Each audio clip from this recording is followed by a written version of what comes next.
మాజీ మంత్రి పేర్ని నాని చుట్టూ ఉచ్చు బిగుస్తోంది. వేలాది సంఖ్యలో నకిలీ ఇళ్ల పట్టాలు తయారు చేసి పంపిణీ చేశారని ఆరోపణలు వినిపిస్తున్నాయి. 2024 ఎన్నికల్లో కుమారుణ్ణి గెలిపించేందుకు ఈ కుట్రకు తెరలేపారని తెలుస్తోంది. ఎంఆర్ఓ కార్యాలయంలోనే నకిలీ పట్టాలను ముద్రించారని, వాటిపై బదిలీపై వెళ్లిన ఎంఆర్ఓ సంతకాలు చేశారని తెలుస్తోంది.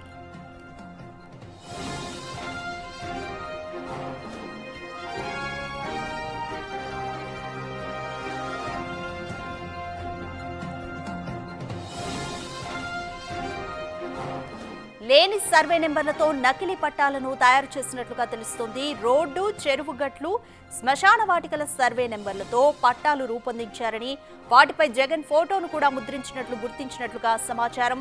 మొత్తం 10,000 నకిలీ పట్టాలను గుర్తించడంతో ఈ వ్యవహారంపై జాయింట్ కలెక్టర్ ఫోకస్ చేశారు. ఇప్పటికే పట్టాలను స్వాధీనం చేసుకున్న అధికారులు దర్యాప్తునకు ఆదేశించారు. ఈ వ్యవహారంలో ఇప్పటికే ఒక వీఆర్ఓపై సస్పెన్షన్ వేటు పడింది.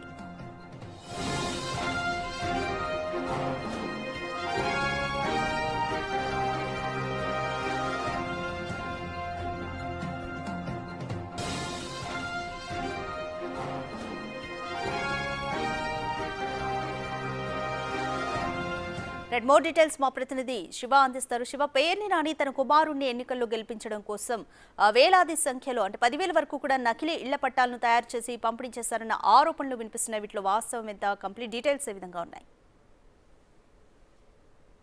మొత్తం మీద చూసుకుంటే మాజీ మంత్రి పేర్ని నాని వ్యవహారం ఇప్పుడు ఆంధ్రప్రదేశ్లో హాట్ టాపిక్గా మారింది. ప్రధానంగా చూసుకుంటే పేర్ని నాని ఆయన కుమారుడు గెలుపు కోసం కూడా దాదాపుగా 10,000 నకిలీ ఇళ్ల పట్టాలను తయారు చేసి, అంటే ఏ సర్వే నెంబర్ కానీ లేకపోతే ఎటువంటి ఆధారాలు కానీ ఎవిడెన్స్లు కానీ లేకుండా ఒక బోగస్ సర్వే నెంబర్ని, బోగస్ సర్టిఫికెట్లను సృష్టించి 10,000 ఇళ్ల పట్టాలని తయారు చేసి ఎన్నికల సమయంలో 5,000 మందికి పైగా పంపిణీ చేసినట్లు అధికారులు గుర్తించారు. ఈ వ్యవహారానికి సంబంధించి అప్పట్లో మాజీ మంత్రి అప్పటి మాజీ మంత్రి ఇప్పటి మంత్రి కొల్లు రవీంద్ర చాలా అడావుడి చేశాడు. కొద్ది కాదు గొప్ప కాదు, చాలా రకాల అడావుడి చేశాడు.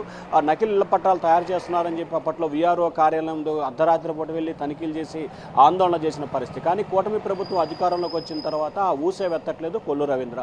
సో ఈ నేపథ్యంలో పలువురు టీడీపీ నేతలు అయితే తీవ్రస్థాయిలో విమర్శల వర్షాన్ని గుప్పిస్తున్న పరిస్థితి కనిపిస్తోంది. మరొక వైపు పేర్ని నాని ఆయన కుమారుడు కిట్టు గెలుపు కోసం కూడా నకిలీ ఇళ్ల పట్టాలు తయారు చేశారని చెప్పి కూడా ఆరోపణలు వచ్చాయి. జగన్ ఫోటో వేసి జగన్ ఏదైతే నిజంగా ఇళ్ల పట్టాల పంపిణీకి ఎటువంటి పత్రాలను, ఎటువంటి నామ్స్ని, ఎటువంటి సూచనలు, సలహాలు ఇచ్చారో వాటన్నిటిని యథాస్థితిగా కూడా అంటే డూప్లికేట్ ఫేక్ పట్టాలను తయారు చేసి 5,000 మందికి పంపిణీ చేసినట్లు గుర్తించారు. ఈ వ్యవహారంపై సమగ్రమైన విచారణ చేయాలని చెప్పి కూడా ప్రభుత్వాన్ని కోరుతున్నారు. మరొక వైపు ఈ అంశం వెలుగులోకి రావడంతో ఇప్పటికే వీఆర్ఓని సస్పెండ్ చేసిన పరిస్థితి కనిపిస్తూ ఉంది. ఎంఆర్ఓ అక్కడి నుంచి వేరే ప్రాంతానికి ట్రాన్స్ఫర్ అయ్యారు. అతని పాత్రపై కూడా ఏ మేరకు ఉందనే దానికి సంబంధించి అధికారులు విచారణ చేపడుతున్నారు. కృష్ణా జిల్లా జాయింట్ కలెక్టర్ నేతృత్వంలో నిన్న ఈరోజు విచారణ కొనసాగుతూ ఉంది. ఇవాళ సాయంత్రానికి కానీ రేపు కానీ ఈ వ్యవహారానికి సంబంధించి కేసు నమోదు చేసి దర్యాప్తు చేసే అవకాశం కనిపిస్తూ ఉంది. ఈ కేసులో పేర్ని నాని, ఆయన కుమారుడు, అలాగే ఎవరైతే ఎంఆర్ఓ ఉన్నారో ఆయనపై కూడా కేసు నమోదు చేసే అవకాశం కనిపిస్తూ ఉంది. అయితే ఈ కేసుకు సంబంధించి పోలీసులకు ఇవ్వాలా లేకపోతే సిఐడితో దర్యాప్తు చేయించాలా అనే అంశానికి సంబంధించి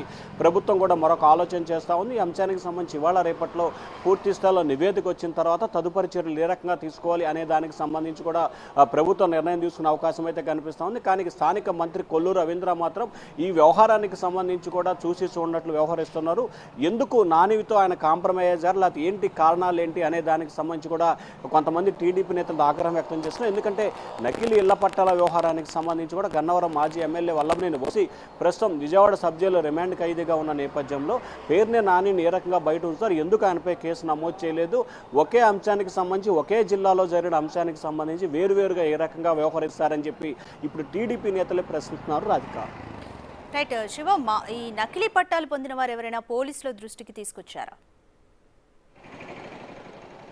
ఈ వ్యవహారానికి సంబంధించి నకిలీ ఇళ్ల పట్టాలకు సంబంధించి ఎన్నికల ముందే ఈ అంశానికి సంబంధించి తమకి సైట్ కేటాయించాలి, తమ పట్టాలు అపై అనుమానాలు ఉన్నాయని చెప్పి అప్పట్లోనే అంటే ఎన్నికలకు ముందే పలువురు అధికారులకు ఫిర్యాదు చేశారు. దానిపై విచారణ చేపట్టిన తర్వాతే అప్పట్లోనే ఒక వీఆర్ఓను సస్పెన్షన్ చేశారు. అయితే ఈ వ్యవహారం అంతా కూడా ఎన్నికల ముందు జరిగింది. పోలీసులకు ఫిర్యాదు చేయడం, రెవెన్యూ అధికారులకు ఫిర్యాదు చేయడం, అట్లా అన్ని రకాల అంశాలకు సంబంధించి అప్పుడు ఫిర్యాదు చేశారు. తాజాగా ఈ వ్యవహారానికి సంబంధించి కొంతమంది లబ్ధిదారులు మళ్ళీ రెవెన్యూ అధికారుల కార్యాలయం చుట్టూ తమ సైట్ చూపించాలి, తమకు స్థలం ఎక్కడించారో చూపించాలని చెప్పి అడుగుతున్న నేపథ్యంలో వ్యవహారం మరొకసారి వెలుగులోకి రావడం జరిగింది.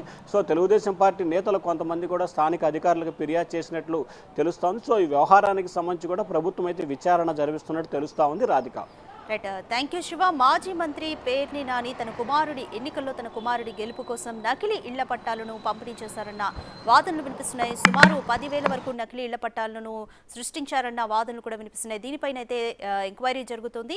ఈ వ్యవహారానికి సంబంధించి గతంలో ఒక విఆర్ఓ పైన సస్పెన్షన్ వేటు కూడా